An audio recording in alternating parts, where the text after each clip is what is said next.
आइए भक्तों, आज सुनते हैं श्रावण माह महात्म्य चौथा अध्याय।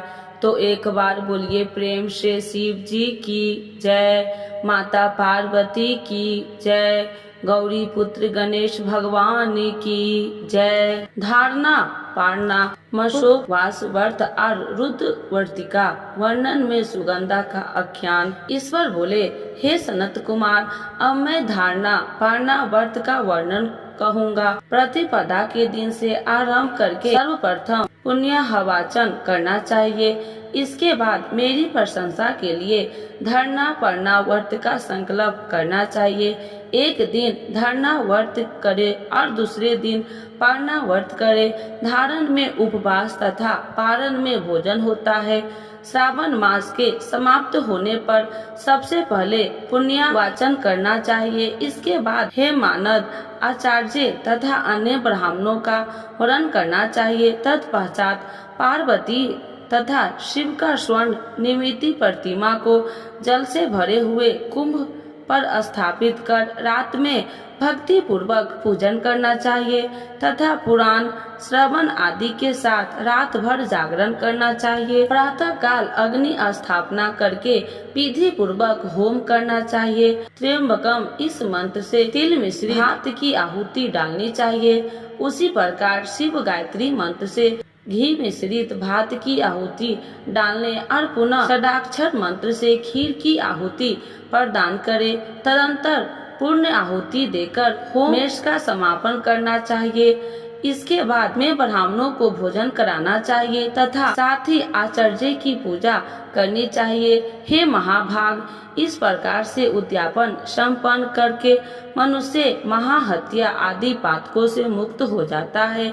इनमें कोई संदेह नहीं है। एवं इस महाव्रत को अभ्यास करना चाहिए। हे मुने, अब श्रावण मास में उपवास की विधि को आदर पूर्वक सुनिए। प्रतिपदा के दिन प्रातः काल इस व्रत का संकल्प करे। स्त्री हो या पुरुष मन तथा इंद्रियों को नियंत्रित करके इस व्रत को करे। अमावस्या तिथि को लोक का कल्याण करने वाले वृषध्वज शंकर की अर्चना पूजा षोडश उपचार से करे। तदंतर अपनी सामर्थ्य के अनुसार वस्त्र तथा अलंकार आदि से ब्राह्मणों को पूजन करे, उन्हें भोजन करवावे तथा प्रणाम करके विदा करे। इस प्रकार से किया गया मास उपवास व्रत मेरी प्रसन्नता कराने वाला होता है। हे सनत कुमार, मनुष्य को सभी सिद्धियां प्रदान करने वाले लक्ष्य ज्ञान परिमिति रुद्रवर्ती व्रत का विधान को सावधान होकर सुनिए। अत्यंत आदर पूर्वक कपास के 11 तंतुओं से 32 बनानी चाहिए। हे रुद्रवती नाम वाली बत्तियां मुझे प्रसन्न करने वाली है। मैं श्रावण मास में भक्ति पूर्वक D1 के वेद गौरीपति महादेव का इन एक अलक्ष्य संख्या वाली 32 से नीराजन करूंगा। इस प्रकार श्रावण मास के प्रथम दिन विधि पूर्वक संकल्प करके महीने भर प्रतिदिन शिव जी का पूजन 1000 बत्तियों से नीराजन करे और अंतिम दिन 71,000 बत्तियों से नीराजन करे अथवा प्रतिदिन 3000 बत्तियां आदर पूर्वक अर्पण करे और अंतिम दिन 13,000 बत्तियां समर्पित करे अथवा एक ही दिन सभी 1,00,000 बत्तियों को मेरे समक्ष जलाए। प्रचुर मात्रा में घृत में भिगोए जो जिन गंध बत्तियां होती है वे मुझे प्रिय है। तत्पश्चात मुझ विशेश्वर का पूजन करके कथा श्रवण करे। सदन कुमार बोले, हे देवों में देव, हे जगन्नाथ, हे भोलेनाथ, कृपा करके आप मुझे इस व्रत का पर्व बतलाइए। हे प्रभु, इस व्रत को सर्वप्रथम किसने किया था? इसके उद्यापन में क्या विधि होती है? ईश्वर बोले, हे ब्रह्मा पुत्र, व्रतों में उत्तम इस रुद्रवर्ती व्रत के विषय में सावधान होकर सुनिए। यह व्रत महापुण्य पद, सभी उपद्रवों का नाश करने वाला, प्रति तथा सौभाग्य देने वाला, पुत्र पौत्र समृद्धि प्रदान करने वाला, व्रत करने वाले के प्रति शंकर जी की प्रति उत्पत्त करने वाला तथा परम पद शिव लोक को देने वाला है। तीनों लोकों में इस रुद्रवर्ती के समान कोई उत्तम व्रत नहीं है। इस संबंध में लोग यह प्राचीन दृष्टांत देते हैं। छिप्पा नदी के रम में तट पर उज्जैनी नामक सुंदर नगरी थी। उस नगरी में सुगंधा नामक एक परम सुंदरी वीरांगना थी। उसने अपने साथ संघर्ष के लिए अत्यंत दुस्सह सुख निश्चय किया था। 100 स्वर्ण मुद्रा देकर संग करने की शर्त रखी थी। उस सुगंधा ने युवकों तथा ब्राह्मणों को भ्रष्ट कर दिया था। उसने राजाओं तथा राजकुमारों को नग्न करके उनके आभूषण आदि लेकर उनका बहुत तिरस्कार किया था। इस प्रकार उस सुगंधा ने बहुत लोगों को लूटा था। उसके शरीर की सुगंध से कोस भर के स्थान सुगंधित रहता था।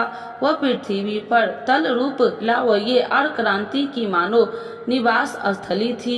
वह 6 रागों और 36 रागनियों के गायन में तथा उनके अन्य बहुत से वेदों की भी गान क्रिया के अत्यंत कुशल थी। वह नित्य में रंभा आदि देवांगनाओं को भी कृष्ण कर देती थी और अपने एक पग पर अपनी गति से हाथियों तथा हंसों का उपहास करती थी। किसी दिन वह सुगंधा कटाक्षों तथा भाव चलाना के द्वारा कामवानों को छेड़ती हुई कीड़ा करने के विचार से शिप्रा नदी के तट पर गई। उसने ऋषि के द्वारा सेवित मनोरम नदी को देखा। वहाँ कई वृक्ष ध्यान में लगे हुए थे तथा कई जप में लीन थे।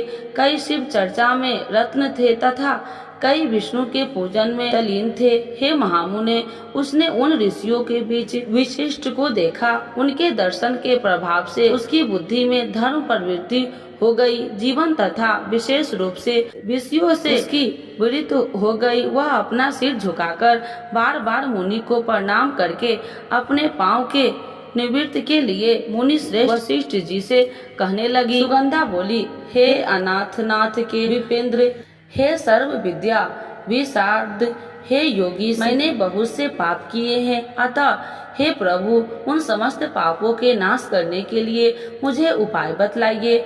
ईश्वर बोले, हे सनत कुमार, उस सुगंधा के इस प्रकार कहने पर वे दीन वत्सल मुनि वशिष्ठ अपनी ज्ञान दृष्टि से उसके कर्मों को जानकर आदर पूर्वक कहने लगे। वशिष्ठ बोले, तुम सावधान होकर सुनो।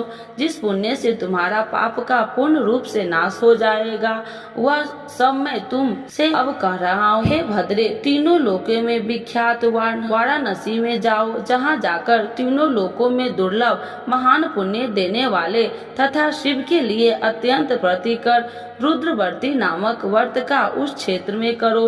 हे भद्र, इस व्रत को करके तुम परम गति प्राप्त करोगी। ईश्वर बोले, तब उसने अपना धन लेकर सेवक तथा मित्र सहित काशी में जाकर वशिष्ठ के द्वारा बताए गए विधान के अनुसार व्रत किया। इस प्रकार उस व्रत के प्रभाव से वह शरीर उस शिवलिंग में विलीन हो गई। और सतन कुमार, इस प्रकार जो स्त्री इस परम दुर्लभ व्रत को करती है, वह जिस जिस अभिष्ट पदार्थ की इच्छा करती है उसे निसंदेह प्राप्त करती है। हे सुवर्द, अब आप वर्णिकयो व्रतियों का महात्म्य सुनिए।